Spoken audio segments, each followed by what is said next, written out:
Lesson 88. Today we will review these ideas. 75. The light has come. In choosing salvation rather than attack, I merely choose to recognize what is already there. Salvation is a decision made already. Attack and grievances are not there to choose. That is why I always choose between truth and illusion, between what is there and what is not. The light has come. I can but choose the light, for it has no alternative. It has replaced the darkness, and the darkness has gone. These would prove useful forms for specific applications of this idea. This cannot show me darkness, for the light has come. The light in you is all that I would see, name. I would see in this only what is there. 76. I am under no laws but God's. Here is the perfect statement of my freedom. I am under no laws but God's. I am constantly tempted to make up other laws and give them power over me. I suffer only because of my belief in them. They have no real effect on me at all. I am perfectly free of the effects of all laws save God's, and His are the laws of freedom. For specific forms in applying this idea, these would be useful. My perception of this shows me I believe in laws that do not exist. I see only the laws of God at work in this. Let me allow God's laws to work in this, and not my own. Lesson 88. The light has come and there are no laws but God's. A Course in Miracles review of lessons 75 and 76. Let's walk through it like this, mighty companions.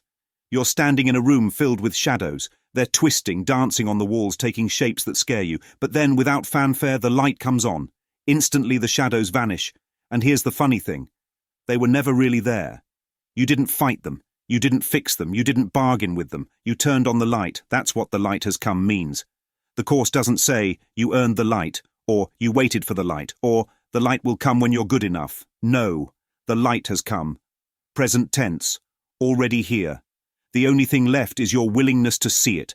That's the choice, light or illusion, truth or nothing.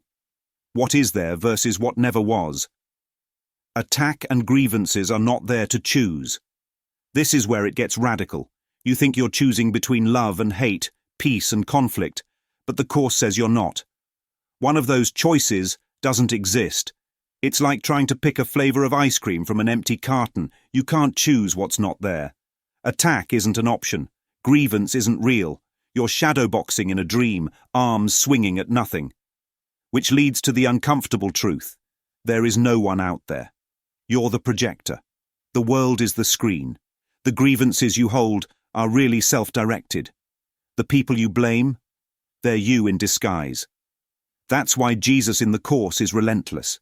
He doesn't let you wiggle out of it with half-truths or spiritual fluff. If God didn't create it, it's not real. And that includes this world, these bodies, and your enemies. You're attacking ghosts. You're upset with air. It's like being angry at a movie for being sad. You yell at the screen, but it's the film in your own mind. The light has come is the end of pretending. It's a quiet statement that breaks the illusion's back. Now flip it. Lesson 76. I am under no laws but God's. This is where freedom kicks the door down. You thought you were under laws of aging, laws of loss, laws of money, laws of sickness, laws of punishment. You were wrong. You believed those laws had power, and belief is everything. You gave them your mind, and they ruled it, but only because you let them. The Course doesn't shame you for that. It just calmly says, these laws aren't real. God's laws are.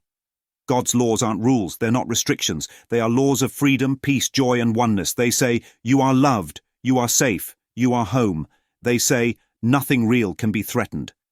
Here's where it breaks wide open. If you really, truly accepted that you are under no laws but God's, you would feel untouchable.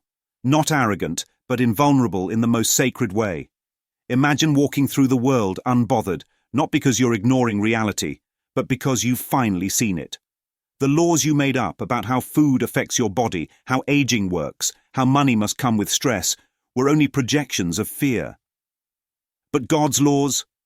They're based in truth, and truth is effortless. Let's bring it home with these application forms, freshly charged. This cannot show me darkness, for the light has come. That frustrating email, that uneasy diagnosis, That mistake you think you made, it can't show you darkness, because only light is real.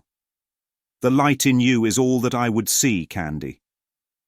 Not her past, not her pain, not her attitude, just the light.